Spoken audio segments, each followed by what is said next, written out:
tutorial. My name is Aaron Schaffner. Today we're going to be talking about setting up your dictation software to be as efficient as possible with charting. So I have no financial disclosures to any EMR or dictation software, including Cerner or Dragon. Finally, this is a test patient and is not a real person whatsoever. So let's get into this. I'm going to go over how I have mine set up currently. There are some limitations right now. I am on a laptop and do not have a numpad like I do at work, which is how I usually would use this. So there are going to be some things that have to be changed. Secondly, I am using PowerMic mobile app on my phone. There is one field that you do not have using the PowerMic app. That is the start and stop recording field. For that, I use the minus button in the top right corner of the numpad. I try and keep everything together in those keys so that there's not much movement required to use these functions. As far as field navigation, which is the open and close square brackets, which we're going to get into in a minute, those are what the dictation softwares see as your next field, and that's fairly standard across dictation software. So to jump to the next one, I use the add key on the numpad. To do a field complete, which we're going to talk about, I use the multiply button and the divide button to accept defaults. Again, we will talk about that. For the next field, again, I do not have that numpad available, so I'm going to change that up. Actually, I'm just going to use it on my phone because the bottom keys on your PowerMic, the little arrows on the bottom, those do next and previous fields. For the field complete, for the sake of this video, I will do Command-Shift-7, and that's just completely arbitrary.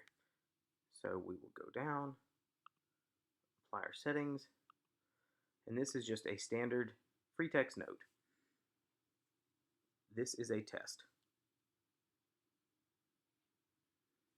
We can go to the next field using the keys, or we can say next field. Here we can dictate. Alternatively, using the keys, I can do the same.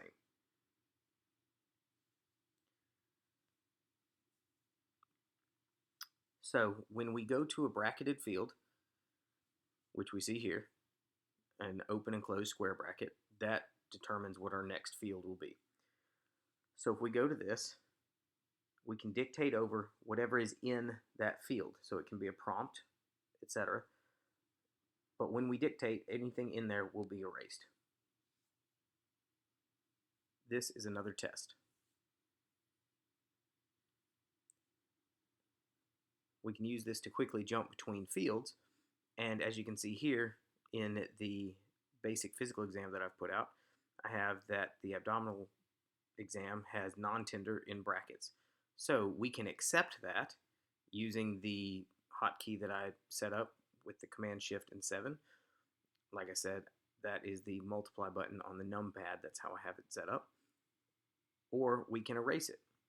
So for example, let's say the patient does have a non-tender abdomen.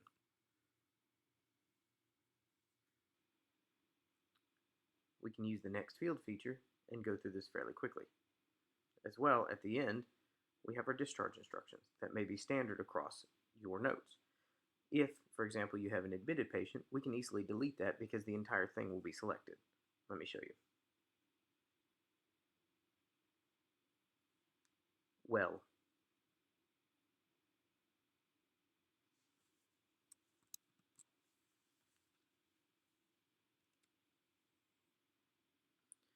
you can see that when I got to the non-tender section of the abdominal exam, hitting my hotkey to accept that field will then take the brackets away. Alternatively, I could have dictated over that and said something like tender, and it would have accepted that. Finally, the accepting all fields button, if you have multiple bracketed fields, I'll make some real quick.